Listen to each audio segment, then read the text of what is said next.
જે વ્યક્તિએ સમયને માન આપ્યું ને, સમય એમને માન આપ્યું છે. આગળ જતા બેઠા છીએ, પણ શું બેઠા છીએ એટલે શું? કોઈ ફોન ઉપર બોલે શું કરે? બેઠા છીએ. What is this answer? આ જવાબ એટલે શું?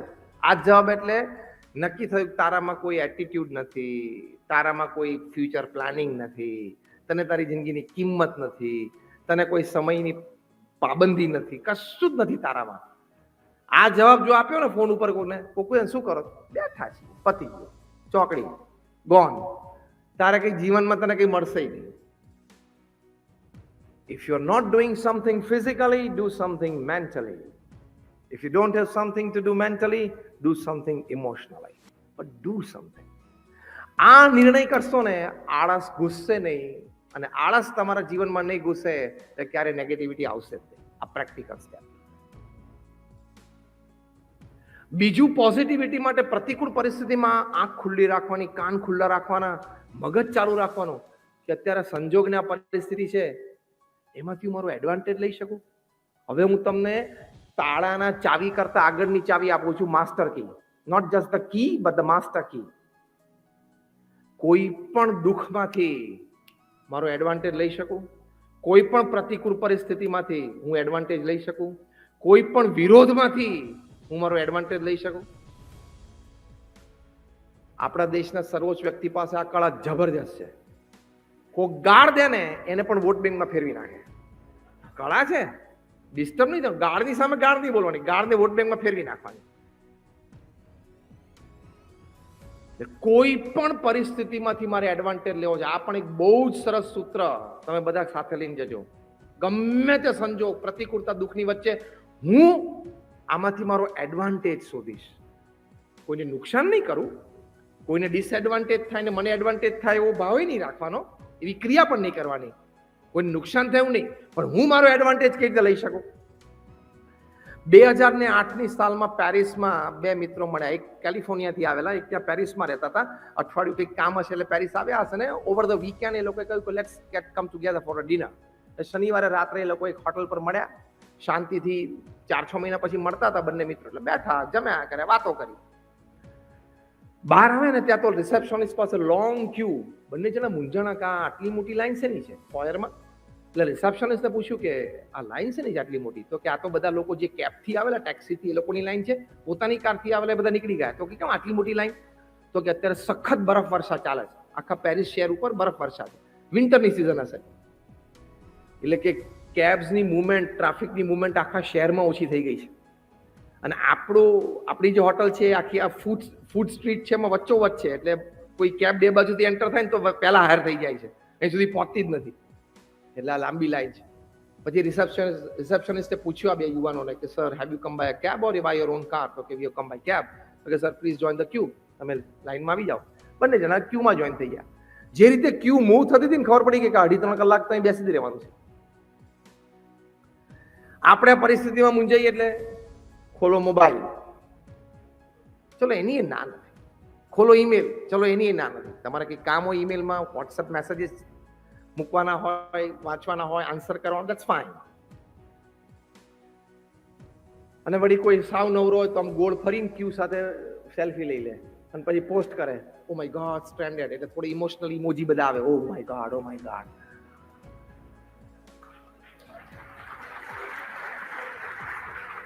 આ બંને જણાએ વિચાર્યું કે આવી પરિસ્થિતિ તો બધી સ્નો ફોલિંગ કન્ટ્રીઝમાં, જ્યાં જ્યાં બરફ પડે છે, જે દેશોમાં, એમાં શિયાળામાં થતી જ હશે. અને ઘણા બધા આવા મિડલ એજેડ, ઓલ્ડ એજેડ લોકો શનિ રવિમાં બહાર ફરવા આવે, હોટલમાં જમવા આવે તો તકલીફમાં આવી જતા હશે. Can I help the situation? જવાબ પ્રશ્ન. આ પરિસ્થિતિને હું મદદરૂપ થઈ શકું? આમાંથી હું કંઈક એડવાન્ટેજ લઈ શકું? જો આ વિચાર, આને કહેવાય પોઝિટિવિટી ઇન એડવર્સિટી. બંને જણે ચર્ચા કરી અને એમાંથી ચર્ચામાંથી એવી વાત નક્કી થઈ કે આપણે એક મોબાઈલ એપ બનાવીએ, જેમાં કોકને કેબ જોતી હોય, એટલે કે ટેક્સી જોઈતી હોય, તો આપણે એ 15-20-25 મિનિટ પહેલા, અડધો કલાક પહેલા એપ વાપરીને કેબ ઓર્ડર કરી શકે. અને એને જવાબ પણ આવે કે ભાઈ આ ટેક્સી નંબર, ડ્રાઈવરનું નામ આ, ડ્રાઈવરનો આ મોબાઈલ નંબર, ને તમને 22 મિનિટ પછી આ ટેક્સી ત્યાં આવી જશે. આવું કંઈક આપણે કરી શકીએ. એક વિચાર આવ્યો. એ વિચારની ખૂબ ટેકનિકલ ચર્ચા કરી, પ્રેક્ટિકલ. એમાં 2.5-3 કલાક જતા રહ્યા, એમનો વારો આવ્યો, કેબ લીધ, એપાર્ટમેન્ટ પર ગયા. બીજી દિવસે તો કેલિફોર્નિયા વાળો મિત્ર પાછો જતો રહ્યો. પણ એ લોકોએ કમ્યુનિકેશન ચાલુ રાખ્યું. 6 મહિના પછી આ એપ ડેવલપ કરી, લોસ એન્જલસમાં 5, 7, 10 ગાડીઓમાં મૂકી, જરા સક્સેસ મળ્યો. 25-50 ગાડીઓમાં મૂકી, સક્સેસફુલ. 100, 150, 200 ગાડીઓમાં મૂક્યો, સક્સેસફુલ. અને આજે જ્યારે હું તમને વાત કરું છું ત્યારે આ મોબાઈલ એપ દુનિયાના 66 દેશોમાં રોજ 3 મિલિયન 30 લાખ લોકોને રાઈડ આપે છે. હું વાત કરું છું ઉબરની. અને આ બે જે મિત્રો બેઠા હતા, ઉબરનો માલિક ટ્રેવિસ કેલેનિક અને એનો little non friend mister Garrett, આ બે વ્યક્તિ, આ એક વિચાર, બહાર બરફ પડતો તો કેબ મળી નહીં, 2.5 કલાક લાઈનમાં ઉભું રહેવું, એમાંથી ઉબર જન્મેલી છે. આપણે તો બેસો ત્યાં, બીજું શું 2.5 કલાક, બીજું પતી ગયો. આખી જિંદગી બેસવાનું જ ચાલે, કાંઈ ના થાય. પણ આ પોઝિટિવિટી, આમાં હું કંઈક કરી શકું, આનો કંઈક એડવાન્ટેજ લઈ શકું, આ પરિસ્થિતિનો કંઈ મદદરૂપ થઈ શકું, this are called positive thoughts. Positivity in the midst of adversity. ઉબરનો જન્મ થયો અને Travis Kalanick youngest billionaire of the world બન્યા, દુનિયાના સૌથી નાની ઉંમરના અબજોપતિ. પછી એમાંથી તો ઓલા અને ઘણું બધું બીજું લોકોએ શોધ્યું. પહેલો વિચાર ટ્રેવિસ કેલેનિકનો છે. તો પોઝિટિવિટી ઇન એડવર્સિટી એટલે તમે આંખ ખુલ્લા રાખો, કાન ખુલ્લા રાખો, તો પાણીમાં, એટલે કે દરિયાના પાણીમાં જેટલા પાણીના ટીપા છે, હવામાં જેટલા ઓક્સિજનના એટમ્સ છે ને, એટલા વિચારો તમારી આજુબાજુ કરોડોપતિ બનવાના છે, એક સારા વ્યક્તિ બનવાના છે. પણ તમારે એન્ટેના ચાલુ રાખવા પડે તો લેવાય. બેંગ્લોર તમે જાઓ, કેવા એન્ટેના ચાલુ છે. તમે સ્ટાર્ટઅપ્સ જુઓ, Bangalore is the startup capital of the world. શું ફંડ્સ લઈ આવે છે, $1 million, $2 million, $3 million ફંડ્સ લઈ આવે છે. તો વિચાર ચાલુ રાખો તો નવો વિચાર પકડાઈ જાય. એક જણાએ વિચાર કર્યો કે આ બૂટ 8 નંબરનું પછી સીધું 9 નંબરનું, 9 નંબર પછી સીધું 10 નું કેમ? 8:15, 8:30 કોઈને પગ જ નહીં હોય. આ વિચાર, બોલો આપણામાંથી કોઈને આવો વિચાર આવ્યો? જો તમને પૂછે તમારા બૂટની સાઈઝ 8, 7, 9, રાઉન્ડ ફિગર જ બોલીએ છીએ. અને આપણને પહેલેથી સિસ્ટમમાં ગોઠવાઈ ગયું, રાઉન્ડ ફિગરમાં જ હોય. પણ રાઉન્ડ ફિગરમાં નથી હોતું. હા, 8:15 હોય, 8:30 હોય, 8:45 હોય. એટલે હવે કસ્ટમાઇઝ બૂટની દુનિયા શરૂ થઈ. એટલે 8 ને 9 ને 7 વાળા બધા કાર્યક્રમ પૂરો થશે, અથવા તો એ લોકોએ આવવું પડશે. છે ને વિચારની તાકાત. ઘણી વખત આપણે આમ મારો પગ 8 નો છે પણ આમ થોડાક 8 ના બૂટ ટાઈટ પડે છે, આમ મારો પગ 9 નો છે પણ ખબર નહીં 9 વાળા પાછા થોડા ખુલ્લા પડે છે. 8 ના દબાઈ છે અને 9 નો ખુલ્લું પડે છે. આવું થાય છે ને. અત્યારે ઘણા તો અત્યારે હું બોલ્યો ને ત્યારે ખબર પડી કે મારા બૂટમાં મારે એવું જ છે. પહેરું પછી હવે અત્યારે પહેરેલ બેઠા, હવે અત્યારે બધા ચેક કરતા હશે જો નીચે કે અત્યાર સુધી બૂટ બરોબર હતા, પણ હવે આમ પગ ફેરવું છે ને એટલે ખબર પડે કે આ થોડું ઢીલું પડે છે અથવા થોડું ટાઈટ થાય છે. Now you start understanding, isn't it? હવે વિચાર આવવા માંડ્યો. આ કોકને વિચાર આવ્યો અને એને કસ્ટમાઇઝ કરે. દરેક વ્યક્તિના બૂટ કસ્ટમાઇઝ જ હોવા જોઈએ. અને 8:15 આપણે જે રાઉન્ડ ફિગર જેવું જ બોલીએ છીએ એની દ્રષ્ટિએ તો એ તો કહે છે કે 8.5 હોય, 8.10 હોય, 8.13 હોય અને 8.14 પણ એની સાઈઝ હોઈ શકે છે. તે લેવલ સુધી ગયા. આખી દુનિયા રિવોલ્યુશનાઇઝ કરી નાખશે કે નહીં? આખી મોટી ક્રાંતિ લાવી દેશે કે નહીં ફૂટવેરમાં? એને સીધું જ લોજિક વાપર્યું કે કપડા કસ્ટમાઇઝ થઈ શકે તો બૂટ કેમ નહીં? તમે કપડા કસ્ટમાઇઝ જ પહેરો છો ને. તમે જાડા પાતળા હોય તો કે ભાઈ મારી સાઈઝ પ્રમાણે માપ લઈને કપડા બનાવો, તો બૂટ પણ મારી સાઈઝ પ્રમાણે બનાવો ને. આ વિચાર જ આપણને કોઈ દિવસ નથી આવ્યો. આને કોકને આવી ગયો, બહુ મોટું તંત્ર શરૂ થઈ ગયું. એટલે if you keep your eyes open, if you keep your ears open, if you keep your mind open, there are lot many thoughts around you. Positivity રાખવા માટે બધું ખુલ્લું રાખવાનું, બંધ કરીને નહીં બેસી જવાનું. તો આવા વિચારો પોઝિટિવિટી માટે છે. છેલ્લો વિચાર, ભગવાનમાં શ્રદ્ધા રાખજો. ભગવાન આપણું સારું કરવા બેઠા છે. ભગવાને કોઈને દુઃખ નથી આપવું. એ તો આપણા કર્મો ખરાબ હોય એટલે કોઈક વખત દુઃખ આવી જાય, નાનું મોટું. પણ there is always God and nature to help you.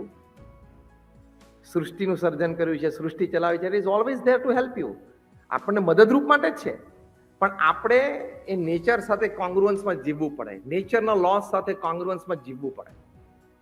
If you go against nature, you will invite problems. If you work with nature, you will have all kind of advantages in life. તો જીવનમાં બધા લાભ થશે, તો જીવનમાં બધા ફળ મળશે. છેલ્લી વાત કહીને પૂરું કરું. બહુ જ મોટા મેનેજમેન્ટ ગુરુ છે ઓગ મેન્ડિનો. એમણે પુસ્તક લખ્યું છે the greatest salesman in the world. કારણ કે એમણે લખે છે સાંજ પડે તો આપણે બધા સેલ્સમેન જ છીએ, કંઈક ને કંઈક પ્રોડક્ટ વેચીએ છીએ. અમે પણ છીએ, અમે ભગવાનના સેલ્સમેન છીએ. તમને સારા વિચારો આપીએ છીએ, વેલ્યુઝની વાતો કરીએ છીએ, એટલે આપણે બધા સેલ્સમેન છીએ. તો ધ ગ્રેટેસ્ટ સેલ્સમેનમાં એમને 10 મુદ્દાઓ લખ્યા છે. મેં એક મુદ્દો લખ્યો છે, બહુ જ સરસ શબ્દો લખ્યા છે. પર્સનલી મને તો એ શબ્દ બહુ ગમે છે. I am just sharing with you. Og Mandino લખ્યું છે, ગોડ નેવર પ્લેસ ફેવરેટ્સ. ભગવાન છે ને પક્ષપાત નથી રાખતા. તું માની ના બેસતો કે મને ભગવાને ઓછું આપ્યું છે, મારામાં શક્તિ ઓછી આપી છે, મારાથી કંઈ નહીં થઈ શકે. તું નક્કી કર ને તો એ તો કોન્સ્ટન્ટ મદદ કરવા તૈયાર છે. તું નક્કી કર ને તો એનર્જીનો ધોધ વરસવા માટે તૈયાર છે. તું નક્કી કર.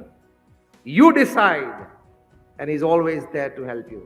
બહુ સરસ વાત ઓગ મેન્ડિનો લખી છે. એટલે આપણે આટલી પોઝિટિવિટી ને એડવર્સિટીમાં વાત, તું નક્કી કર. બોલો બીજી વાર. તું એટલે હું. હા, તમે બધા આટલા બધા સીધા મને કહી દો તું નક્કી કર.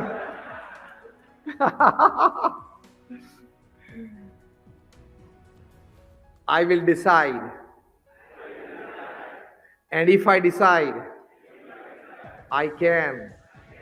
If I decide, I can. બસ હું નક્કી કરું તો થઈ જ શકે. This is called positivity in adversity.